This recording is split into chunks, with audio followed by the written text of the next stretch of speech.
Зарим хүмүүс хардалтыг хайрын нэг хэсэг гэдэг.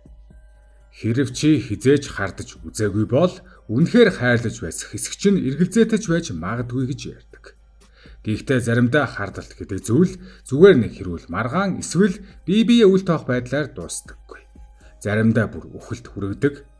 Энэ бол Риан Жон хэмээх эрийн тухай нэг хүний хардалт хэрхэн аимшигт аллагуудын цувралд хүргэсэн тухай түүх юм. 2008 он. Тухайн үед Индонез улс аль хэдийн олон асуудалтай нүүр тулж байлаа. Туусаас өмнөх ерөнхийлөгч Сухарто нас барсанд гашуудж байсан үе. Хүмүүс амьдралаа цааш үргэлжлүүлэхийг хичээж байв. 7 дугаар сар гарч сургуулийн шинжил эхлэхийн өмнөх амралтын үе байлаа. Гэр бүлүүд аялаж, хүүхдүүд амралтынхаа сүүлийн өдрүүдийг өнгөрөөж байв. Бүх зүйл аз жаргалтай байх ёстой үе. Гэвч 2008 оны 7 дугаар сарын 12-ны бям гарагт тэр бүх аз жаргал ор мөргүй алга болжээ. Тэр өдөр цагдаагийн байгууллагад зүүн Жакартагийн Пасар Мингу дүүргийн Кебагу Санрэ гудамжнаас аимшигтай зүйл олдсон тухай дуудлага ирв. Ганцхан зүйл биш олон зүйл. Цагдаа нар хэргийн газарт очиход тэдний харсан зүйл төсөөлөхийн аргагүй аимшигтай байлаа. Чимдан үүргэвч болон гэлгар утанд хийсэн хүний биеийн 7 хэсэг байв. Гэхдээ энэ нь хангалтгүй мэд цогцыг зүгээр л хэсгэлсэн байсангүй. Тэдгээрийг лоомаар хатгаж цоосон байж. Зарим туршлагатай цагдаа хүртэл тэр дүр зургийг хараад газар дээрээ бөөлдсөн гэх мэдээлэл бай. Үлдэгдлүүдийг задлан шинжилгээнд явуулсан.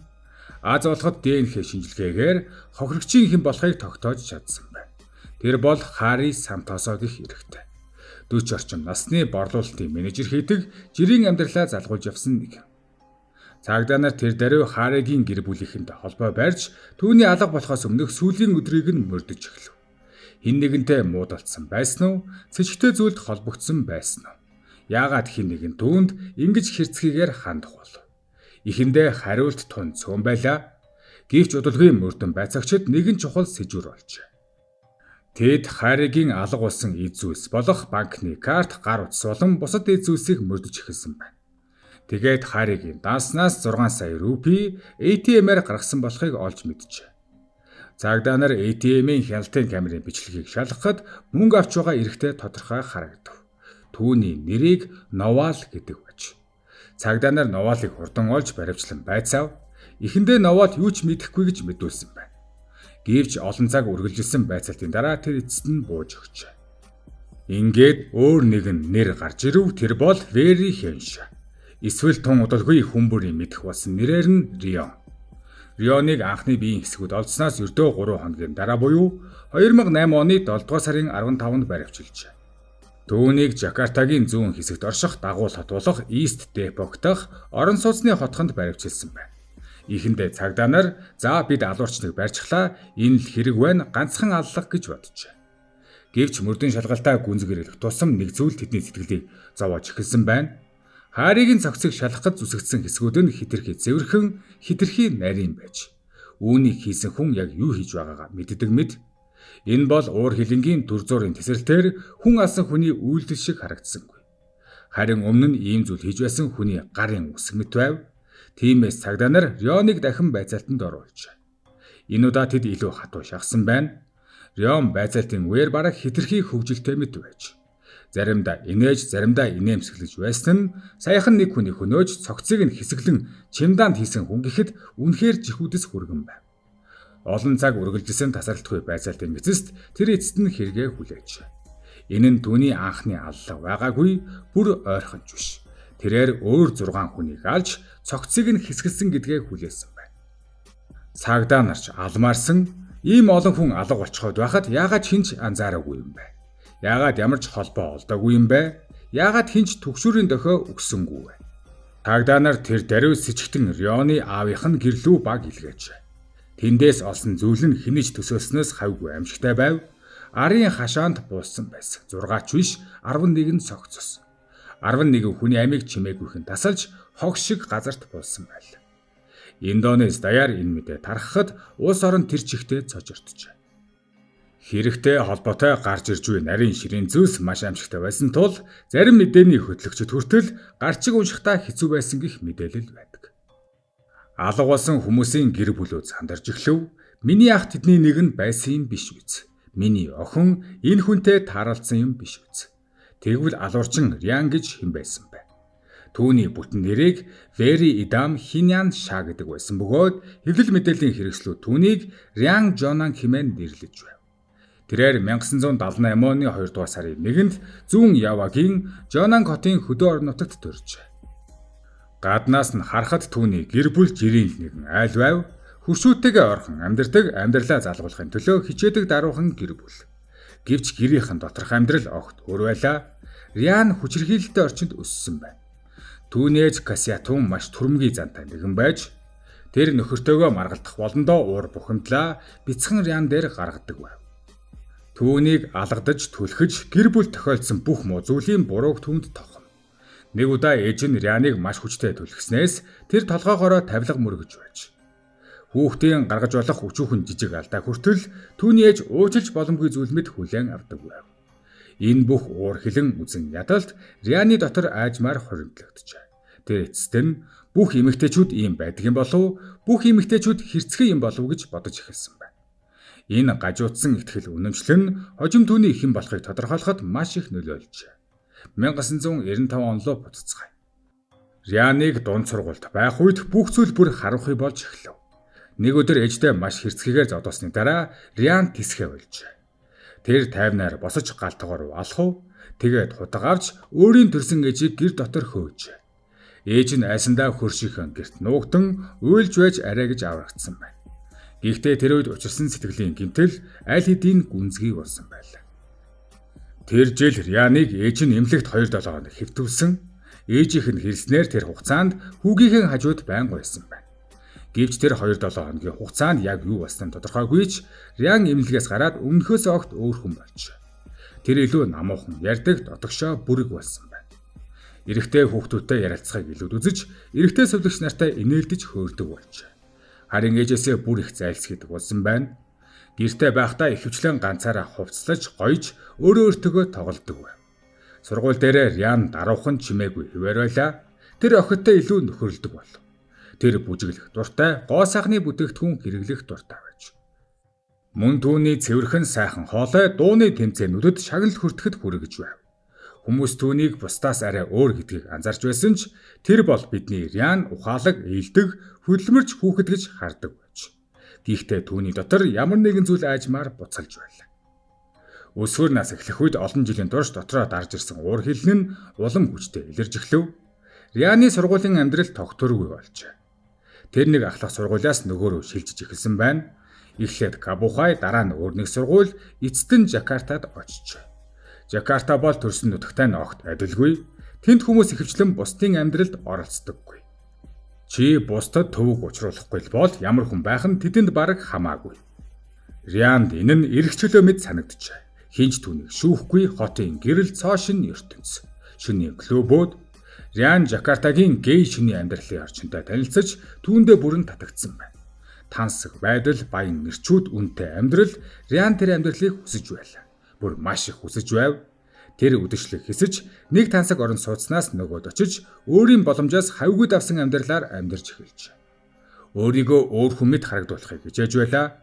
Гэхдээ мэдээж ийм амьдрал үрд үргэлж ирсэнгүй. Эцэст нь бодит амьдрал түүнийг гүйцэж иржээ. Хэдэн жилийн дараа Рян Жонан руугаа буцаж хэсэг хугацаанд нам гүм амьдарсан байна. Гэвч удалгүй дахин Жакарта руу явсан. Хотын амьдралаар 2 дахь удаага амьдарч явах үедээ тэр Навал Андреас хэмээх эрттэй танилцсан. Хожим Навал түүний найз залуу болж өөрийн мэдлэгүүгээр цус урсгасан алгуудын гинжин хэлхээний нэг хэсэг болсон юм. Өөрөөр хэлбэл Рян гей байж. 2008 он гэхэд Рян ганцаараа орон сууцнд амьдарч байв. Тэгээд Хари Сантосо гих 40 орчим настай Жакартад ажилладаг борлуулалтын менежертэй танилцжээ. Эхэндээ тэдний харилцаа ингийн байсан. Рянд Харигийн царай төрөх таалагдана. Харид Ряны нийтж хөгжилтэй зан таалагдана. Тэд найзууд болж хаяа хоорондоо сэтгэнсэн маягийн тоглоом шоглоом хийдэг байж. Ихэнхдээ ресторан, кафе зэрэг олон нийтийн газар уулзна. Гэвч бие хэсэг хугацаанд мэддэг болсны дараа Рян яагаад гэртээ урьж болохгүй гэж боджээ. 2008 оны 7 дугаар сарын 10-нд Хари буюу өнөөх цогцсон анх олдсон хүн анх удаа Ряны гэрт очив. Тэр орон сууцныг сонирхон харж явсан, бүх зүйл цэвэрхэн гоё харагдаж байв. Гэтэл нэгэн шувууны тавир дээр байх зүйл түүний анхаарлыг татсан. Тэр бол зурагнууд. Тэнд Рян өөр нэгэн эртээ тэврэлдэн инээмсэглэн зогсож байлаа. Хари сонирхолхон энэ хэн бэ гэж асуув. Рян инээмсэглээд миний найз залуу гэж хариулжээ. Хари нэгэд тэнэг маягийн тоглоом хийв. Найз залуу ч юм уу царайлаг залуу байна. Би түүнтэй уулзаж болох уу гэж. Гал тогоонд ундаа бэлдэж байсан Рян тэр дорой хөдөлгөөнгүй болсон. Тэр Хари руу ихцлэн хараад юу гэсэн үг вэ гэж асуув. Гэвч Хари нэгээр тоглоом байсан мэт өнгөрөхийг оролдсон байна. Гэтэл дараа нь хэлсэн үг нь бүхнийг өөрчилжээ. Хари үргэлжлүүлэн би нухацтай хэлж байна. Би мөнгө өгнө. Бүр машинч өгж болно гэж хэлсэн. Тэр мөчид Рян дэсэрсэн. Ямар ч анхааруулгүйгээр тэр Харигийн нүрэлүү хүчтэй зохив. Тэгээд хоёр ир зодолдсон. Нэг нь нөгөөгөө зуурч цохиж эхэлсэн байна. Гэвч Рян Хариг хүчээр дийлэх хэмжээний биеийн хүчтэй байгаагүй. Тиймээс тэр галт тоглоо гүйж очоод хутга шүүрэн авч Харигийн гидсэнд зоож. Хутгалуулсан ч Хари тэр дороо нас орсонгүй. Тэр шалан дээр унаж шархаа дарж Рянаас болиоч гэж гуйж тусламж хүсэж байлаа. Гэвч Рян зүгээрэл түүнийг харж зогсов. Дараа нь Хариг угаалгын өрөөлөө чирч оруулсан байна. Яг л амьгүй хог мэд. Тэгээд Рян дахин гадагш гарч энэ удаа лом хайж. Хари хөдөлж мөлхөж зүгтхийг оролцсон үед Рян буцаж ирэв. Тэр ломо Харигийн толгойлоо дахин зогч. Эцэст нь Харигийн гавл хагарч цус угаалгын өрөөний хананд цацагдсан байна. Хари сантосоо нас баржээ. Хариг нас барсны дараа Рян хэсэг хугацаанд цогцсны дэрэг зогсон юу хийхээ сайн мэдэж байлаа. Тэр өмнөж ийм зүйл хийж байсан. Рян гал тоогоолгоо буцан орж махны талхад ашигладаг хутгнуудаа авчээ. Тэгээд Харигийн цогцыг хэсэг хэсгээр дасдаж эхлэв. Дараа нь тэдгээрийг хоёр чимдэн болон гэлгар утанд хийжээ. Рян такси барин жолоочоос хот дотор тойруулж явахыг хүссэн байна. Тэгээд замын туршид биеийн хэсгүүдийг өөр газруудад хаяжээ. Бүх зүйл түүний төлөвлөснөөр болсон мэт санагдж байв. Гэвч тэр шөнөөр Рян найз залуу болох Новал руугаа уцтаж гэртээ хүрээд ирэхийг хүсв. Новал ирсний дараа Рян түүнд болсон бүх зүйлийг ярьжээ. Бүх амьжтай нарийн шинэ зөвлөгч ярьсан. Гэхдээ Новал айж цочирдсонгүй. Харин ч инээмсэглсэн байна. Рян Хариг бас дээрэмсэн гэдгээ хүлээж. Тэр Харигийн зөөврийн компьютер төрөвч карт зэргийг авсан. Гэвч Новал цагдаад мэдгэдгийн оронд мөнгө нь хаана байна гэж асуув. Тэр шөнөтэд Харигийн хулгайлсан мөнгөөр үдшилэг зохиож. Үүгээрч зогсохгүй Рян Харигийн картыг Новалд өгч ATM-ээр орж хүснээрээ мөнгө аваад зарцуул гэж хэлсэн байдаг. Харин тэдний жижигхэн ертөнцөөс гадна бодит амьдрал аажмаар тэднийг гүйцэж байлаа. Ингээд маргааш өглөө нь Пасар Мингугаас хүний биеийн хэсгүүд олдсон тухай мэдээ тарах. Гэвч тухайн үед алуурчин хэн болохыг хинч мэдээгүй, сэжигтэн байхгүй, тодорхой сэжүүр байхгүй. Рян харин орон сууцандаа түгжигдэн мэдээ үзэн сууж байв. Тэр бүр инээмсэглэн байж өөрийгөө мултарч чадна гэж бодож байсан. Гэвч тэр нэг алдаа гаргасан. Тэр алдаагаа буцаах ямар ч боломжгүй байлаа. Харигийн гэр бүлийнхэн нэг хажиргалтай зүйлийг анзаарсан. Хари нас барсаас хойш түүний банкны данснаас мөнгө гарсаар байсан байна. Цагдаа нар ATM-ийн хяналтын бичлэгийг шалгав. Тэгээд камер дээр найз залуу нь болох Новал тодорхой харагджээ. Түүнийг баримжлахад удаа хугацаа шаардсангүй. Цагдаа нарын дарамт шахалтын дор Новал эцэст нь бууж өгч хэрэгээ хүлээж. Мөн тэр цагдаа нарт Ряны нэрийг хэлсэн байна. Хэвлэлийн баг хурлын үеэр нэгэн сэтгүүлч Рянаас та хийсэн зүйлдээ харамсаж байна уу гэж асууж. Рян юу ч хэлсэнгүй. Тэр зүгээр л нүрээ давуугаар халахлж аажуухан толгой тогсон байна. 2008 оны 7 дугаар сарын 20. Цагдаа нар Ряныг Жононг дах гэр бүлийнх нь гэрт буцаан авчирч. Хэдэн зуун цагдаа байшингийн талбай бүрийг нэг бүрчлэн шалгахаар ирсэн байна. Ряны хуучин өрөөнөөс цусны толботой алах мөн нууж хадгалсан ясны хилтэрхийнүүдийг олж. Цагдаа нар цогцснууд хаана байна гэж асуухад Рян юу ч хэлэлгүй арын хашаалуу заасан байна. Цагдаа нар газар ухаж эхлэв. Удалгүй тэд 4 цогц олж. Ийхтэй аимшиг үгээр дуусаагүй. Ердөө 1-7 хоногийн дараа тэд өөр нэг нүхнээс дахин 6 цогцос олсон байна. Өөр нэг булш, өөр нэг нууц, ингээд нийтдээ 11 хохирогч болох нь тогтогдчихэ. Рян Жононгийн хэрэг Индонез даяар асар том дуулаа дэгдэв. Сонин нээхэд телевиз асаахад кафед суугтаж энэ хэргийн талаар хүмүүс ярьж байлаа. Хэвлэл мэдээллийнхэн юу ч нуусангүй. Цогцнуудын аимшигтай байдлыг дэлгэрэнгүй мэдээлж Ряны зургийг хаа сайгүй нийтлэн буушнаас цогцос гаргаж буй дүрс бичлэгүүдийг дахин үзүүлж байв. хохирогчдын цогцыг шүүх эмнэлгийн шинжилгээнд явуулсан. Тэд хэрхэн хизээ нас барсныг тогтоохын тулд задлан шинжилгээ хийсэн байна. Гэтэл шинжилгээний үеэр илэрсэн зүйл хүмүүсийг бүрч их зочирдуулав. Хохирогчдын бараг бүгд эрэгтэй байсан. Гэхдээ хоёрхан эмэгтэй хохирогч байв. Тэдний нэг нь эмэгтэй, нөгөө нь өртөө 3 настай охин байсан. Хохирогчдын нэрс нэг нэгээрээ ил болж эхэлсэн байдаг. Рян өөрөө ч бүхнийг хүйтэн тайван байдлаар хүлээн зөвшөөрсөн байна. Түүний хийснээр тэр хүмүүсийг амьдралын хэв маягаа санхүүжүүлэхийн тулд хөнөөжээ. Жакартагаас төрлөх Жононглу босож ирэхдээ Рян хайртай байсан Тансаг хотын амьдралаа орхих хэрэгтэй болсон. Тэр зохистой ажилд орохын оронд багахан мөнгө өгдөг янз бүрийн төр ажлууд хийж байж. Гэвч энэ нь түүний хүссэн амьдралд хүрэхгүй байлаа. Тэгээд Рян өөр сонголт хийжээ. Тэр дээрэмдэж хүн алж эхэлсэн. Эрэгтэй хохирогчдын хувьд Ряны арга барил бараг үргэлж ижил байв. Тэр өөрийнхөө гадаа төрхийг ашиглан тэднийг өөртөө татна. Дур булаан байж сэтгэнэж өөрийгөө хүссэн дүрээрээ харуулна. Бүгд гей залуучууд байсан. Хохирогч нь түүнд итгэж эхэлмэгц Рян тэднийг гэртээ урьдаг байж. Тэгээд тэнд нь хөнөөдөг. Дараа нь тэдний үнэт зүйлсийг дээрэмдэн, цогцыг болж хуршүүдтэй юу ч болоогүй мэт аашлна. Заримдаа зүгээр л хог хайж байгаа мэт харагдуулдаг байж. Хинч юу сэжиглээгүй. Гэхдээ бүх хохирогч ийм замаар сонгогдоогүй. Наник болон түүний охин Сильвиагийн түүх огт өөр бөгөөд илүү өргөдмөр байлаа. Рян Наниктэй өөрийн байн гочдог биеийн тамирын зааланд танилцсан. Тэр газар Рян бусад гей ирчүүдтэй уулздаг байв. Гэхдээ Наниктэй харилцахдаа ямар ч сэтгэл байгаагүй. Наник түүнд зүгээр л жирийн нэг найз шиг ханддаг байж. Түүнийг шүүхгүй, араар нь ярихгүй, зүгээр л халуун дулаан харилцаатай. Тэд ярилцаж хамт дасгал хийдэг байв. Тэр мөчүүдэд Рян энгийн хүний харилцаа гэж ямар байдгийг мэдэрдэг байж. Гэвч дараа нь тэр өөр нэг зүйлийг анзаарсан байна. Наник маш их алтан идэл зүүдэг байв. Хүзүүний зүйлд бөгж бугавч. Тэгээд Рян эдгээрийг харж эхлэв.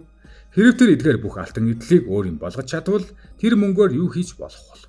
Тэр өөрийн маш их сансан тансаг амьдралаа эргүүлэн авч болох байлаа. Ингээд нэг өдөр Рян Наникийг гэртээ урьсан. Тэр бид найз үчүүдээ би чамайг гэр бүлийнхэнтэйгээ танилцуулъя гэж хэлсэн байна. Наник юу ч сэжиглэлгүй зөвшөөрсөн. Тэр бүр зууш жимс авч жижигхэн бэлэг барьж очсон байна. Тэгээд мэдээж түүний 3 настай охин Сильвиа хамт явсан. Эхэндээ бүх зүйл жирийн байлаа. Тэд ярилцав. Рян бүр бяцхан Сильвиатай тоглож байж. Гэвч тэднийг хамгаалалтгүй, юу ч сэжиглэхгүй байх тэр мөчийг Рян ашигласан байна. Тэр лом авч ир. Рян ломо гартаа аван Наникийг зохиж хурдан алахыг зорьжээ. Гэвч охин Сильвиа эсрэг үзэж эхлэв. 3 настай охин ойрлож, уйлж ээжигээ хамгаалахыг хичээсэн байна. Рян огт эргэлзсэнгүй. Тэр ломо 3 настай бяцхан охины эсрэг эргүүлжээ. Ингээд Наник болон Сильвиа хоёр хоёулаа хэрцгийгээр амиа алдсан байна. Дараа нь Рян Наникийн биенээс бүх алтан эдлэлийг нь тайлж авсан. Тэр бүр нэг бүрчлэн цуглуулж яг л олз авсан мэт баярлсан байна. Дараа нь ээж охин хоёрын цогцыг хамттан гэрийнхэн арын хэсэгт ухсан гүйхэн нүхэнд болж. Олон нийт Наник болон Сильвиагийн талаар мэдхэд хүмүүсийн уур хилэм улан нэмэгдэв. Хүмүүс хамгийн түнд асуултыг тавьж эхэлсэн байна. Ряны эцэг их яагаад юу ч анзаараагүй юм бэ? Тэд хүүгээ хүний цогц болж байхад яагаад хараагүй юм бэ? Гинэт бий болсон их хэмжээний мөнгө хаанаас гарсныг яагаад асуугаагүй юм бэ? Удалгүй Ряны эцэг эхийгч энэ хэрэгт холбоотой байж магадгүй гэсэн цувралт оржээ. Магадгүй тэд хүүдээ тусалсан юм биш үз. Магадгүй гэмт хэргийн улмарыг дарахт нь хамтарсан юм биш үз. Гэвч Ряны ээж Касиатун үүнийг эрс үгүйсэх. Тэр өөрийгөө болон нөхрөө ихэнх өдрүүдэд өөр газарт ажилдаг, гэрээсээ хол байдаг байсан гэж тайлбарлажээ. Тиймээс Рян эзгүүд нь юу хийж байсныг огт мэдээгүй гэж мэдүүлсэн байдаг. Харин Ряны гэр бүлийн байшин удалгүй өөр нэг төрлийн аялал жуулчлалын газар шиг болжээ. Хэдэн цагаар зам тулан байж хүмүүс зөвхөн Рян хохирчтой болж байсан тэр газрыг харахаар ирдэг болсон байна. Тэд байшингийн гадна зогсож бичлэг хийж селфи зураг авахулна. Зарим нь Ряныг хараад зөвхөн бэлгийн чиг баримжаатай нь холбож буруутхан мангас хэмээн хашгирч байв. Бүр эмх замраагүй зүйл болсон. Гэвч дуйлан үүгээр дууссангүй. Ряны шүүх ажиллагааны үеэр бүрч том зүйл ил болов. Индонезийн загданаар Ряныг эцсийн удаа баримтлахаас өмнө аль хэдийн нэг том алдаа гаргасан байж. Тэр бол 2007 он. Хари Сантосын амнасыг хөнөөснөөс нэг жилийн өмнө өөр нэг хүний цогцос олдсон байж. Түүний нэрийг Алдо гэдэг. Түүний цогцыг алуурчны гэрийн ойролцоох чихрийн нишингийн талбайгаас олжээ. Нутгийн ажилчид өглөөрт талбай дундаас түүнийг амьгүй хөвтөж байхад нь олсон байна. Цагдаа нар хэргийн газарт очин мөрдөн шалгасан бөгөөд хэргийг дараа нь өөр цагдаагийн хилтэс шилжүүлжээ. Гэвч яг энэ явцад бүх зүйл буруугаар эргэсэн байна. Аалдаа алга болсон тухай мэдээллийг түүний гэр бүл цогцос олдохоос 2 хоногийн өмнө цагдаад гаргасан байж түүний ав болон ахыг цогц танихад дуудсан байдаг. Гэвч цагдаа нар цогц үнэхээр Аалдоогийнх мөн эсхийг баталгаажуулахын тулд ДНХ-гийн шинжилгээ хийсэнгүй. Тэд зөвхөн нүдээр харж таних аргыг ашигласан. Аалдогийн доглон алхдаг байдал, шүд будсан хумс, жигд бус зассан үсийг нь харж байгаад энэ Аалдо мөн байна гэж шууд дүгнсэн байна. Ямар ч лабораторийн шинжилгээ хийсэнгүй, ямар ч нарийн шүүх хэмнэлгийн шинжилгээ байгаагүй. Зүгээр л яравчлан хэн болохыг тогтоогоод хэргийг хаачаа. Хинч цааш нь мөрдөөгүй, хинч магадгүй энэ үхэл илүү том зүйлтэй холбоотой байж болох юм биш үү гэж асуугаагүй. Аалдогийн амийг хөнөөсөн хэрэгт 3 гей залуусыг баривчилжээ. Цагдаа нар бүх хэргийг нэг маш сул таамаглал дээр үндэслэн байгуулсан байна. Тэдний онлоор Аалдо ижил хүстэн байсан тул тэдний хооронд маргаан гарсан, тэгээд нэгнээ хөнөөсөн гэж дүгнэжээ. Хэрэг ингээд дууссан мэд, гэвч энэ бүхэн үнэн биш байлаа. Эхнээсээ л 3 эр бүгд юу ч хийгээгүй гэдгээ мэдүүлсэн байдаг. Тэд Аалдогийн үгэлтэй ямар ч холбоогүй гэж дахин хэлжээ. Гэвч хинч тэдний үгийг сонссонгүй. Хоригдож байх хугацаанд нь тэднийг ирүүдэн шүүж, бороохоогоор зодож байв. Тэд тэргээ хүлээхээс татгалзах бүрд дарамт шахалт улам нэмэгдэнэ. Нэг удаа бүр холоод нь хотог тулгсан байна. Өөрөөр хэлбэл хэрэгэ хүлээ эсвэл үх гэж занал хэлсэн байлаа. Дарамт шахалт шүүхийн танхимд орсны дараа ч зогссонгүй. Шүүх хурал дээр хийсээр орсон залуусыг дуугүй байхыг тушааж. Хэрвээ хөнгөн ялаахыг хүсэж байвал асуултанд хариулахгүй, зүгээр л толгой дохих эсвэл чимээгүй суухыг хэлсэн байна. Тэд эцэст нь аргагүй зөвшөөрчээ. Эцэст нь 3 залуугийн нэгийг нь суллаж, нэгд нь 17 жилийн ял, нөгөөд нь 12 жилийн хорих ялыг онооч. Харин Рян баривчлагдсныхаа дараа ярьж эхлэв. Тэр Аалдо гэдэг хүнийг өөрөө хөнөөсөн гэдгээ тайван байдлаар хүлээж. Гэхдээ энэ удаагийн шалтгаан нь хардалж биш, мөнгө ч биш байв. Зүгээр л цэвэр уур хил. Ряны хийснээр тэр Аалдотой нэг найзаараа дамжуулан танилцжээ. Тэд жирийн найзууд болсон, өөр ямар ч харилцаа байгаагүй. Рян Аалдод огт татагддаггүй байв. Гэвч Аалдо Рянд сэтгэлтэй болж. Нэг өдөр Аалдо зориг гарган Рянд өөрийнхөө сэтгэлийг хэлжсэн байна. Гэвч Рян түүнд шууд татгалзжээ. Бүр маш харгас үгэлсэн байна. Тэр Аалдод чи над шиг хүнтэй байх хэмжээний царайлаг биш гэсэн утгатайгаар доромжилжээ. Аалдо уурлаж Ряныг харааж эхэлсэн байна. Түүнийг гудамжны муур гэж доромжилж хинтээч унтдаг гэж хэлжээ. Тэрхүү үгс Ряны хувьд эцсийн цохилт болсон байна. Рян уур хилэндээ автаж тэгээд Аалдо дараагийн хохирогч болсон байдаг. Гэвч Рян хэрэгэ хүлээсэн ч хэлсээр суусан 2 залуу тэр дороос суллагдсангүй. Тэд өөрсдийн гин буруугийг батлахын тулд давж залтаж нэрээ цэвэрлэхийн төлөө эцээ хүртэл тэмцэх шаардлагатай болсон. Тэдэнд тохиолдсон зүйл бүхэлдээ Индонезийн шударга ёсны тогтолцоонд өгсөн асар том цохилт болсон юм.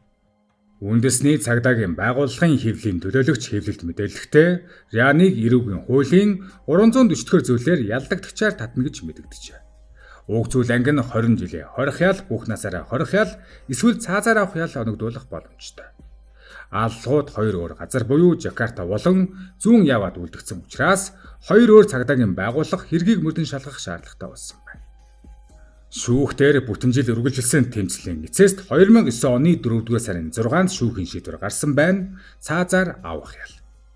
Гэхдээ шүүх хуралд оролцох үеэр Ян гадна төрхөөрөө нэлээд өөрчлөгдсөн мэт харагдаж байна. Өмнө нь тансаг амьдрал хөөж үдшилэх хэсдэг содон төрхтэй залуу байсан бол одоо тэр уламжлалт лалын шашны хувцс өмсөж, толгойдоо жижиг малгай тавин бүсэндээ шашны ороолт ороод ирдэг болж. Тэр илүү их залбирдаг болсон байна. Мөн хийсэн зүйлдээ харамсаж байгаа илэрхийлсэн загтлагууд бичжээ. Тэр бүр өмнө нь маш их дуртай байсан дуучны авьяасаа шоронд үргэлжлүүлэн хөгжүүлэх болсон байна. Гайхалтай нь тэр цаашдаа өөрийн цомгийг гаргах төлөвлөгөөтэй гэдгээ зарласан. Ингэснээр түүнд нэгэн хажиргалтай хож өгсөн байдаг. Дуулдаг цуврал ал орч. Мөн 2009 оны 2 дугаар сард тэр өөрийн намтрыг хэвлүүлв. Номны нэр нь Рёны яригдаагүй түүх. Тэр номондоо өөрийгөө мангас гэхээс илүүтэй өмнө нь корон судар заадаг байсан боловч Жакартагийн шөнийн амьдрал татагдан орж замаа алдсан хүн хэмээн дүрсэлсэн байдаг. Гэвч Ряны түүх үгээр дууссангүй. 2010 оны 10 дугаар сард тэр дахин олонний анхаарлыг татсан нэгэн мэдэгдэл хийжээ. Тэр гэрлэх гэж юугаа зарласан байна. Гэхдээ эрэгтэй хүнтэй биш эмэгтэй хүнтэй түүний нэрийг Энни Увая гэдэг. Энни харт амхны хэрэгт ял шийдгүүлсэн эмэгтэй бөгөөд Рён түүнтэй Жакартагийн цагдаагийн харт амхны хоригтовд хоёулаа хоригдож байх үедээ танилцсан гэж мэдэгдэжээ. Гэвч сэтгүүлчид Эннийг олж уулзахад тэр энэ мэдээг сонсоод инээж. Тэр Рёнтой ямар ч харилцаагүй гэдгийг хэлсэн байна. Түүний хэлснээр энэ гэрэлтийн тухай бүх түүх бол Ряны гэр бүлийнхний тараас нь цуурхал байж. Ингээд аль хэдийн хачирхалтай зүйлээр дүүрэн байсан энэ хэргийн түүхэнд бас нэгэн сонин эргэлт нэмэгдэв. Өнөөдөр Рён одоо хүртэл амьд байгаа. Тэр цаазаар ухаалтай хоригдол хിവэр байгаа бөгөөд шийдвэрээ хүлээсээр байна. Түүнийг баруун Явагийн буугаар хотод байрлах хоригтовд олон жил хорж байгаа. Яагаад ийм олон жил өнгөрсөн ч цаазаар ухаалыг гүйцэтгээгүй юм бэ? Энэ нь өрөвдсөндөө биш, хуулийн ажиллагаатай холбоотой. Индонезид цаазаар ухаалыг хэрэгжүүлэхийн өмнө шүүх тухайн хоригдлын бүх хууль ёсны эрх хангагдсан эсхийг бүрэн шалгах ёстой. Бүх бичиг баримтанд гарын үсэг зурсан эсэх, бүх давж залдах бүх боломжийг авч үзсэн эсэх. Хуульд заасан бүх алхмыг яг журмын дагуу хийсэн эсхийг шалгана.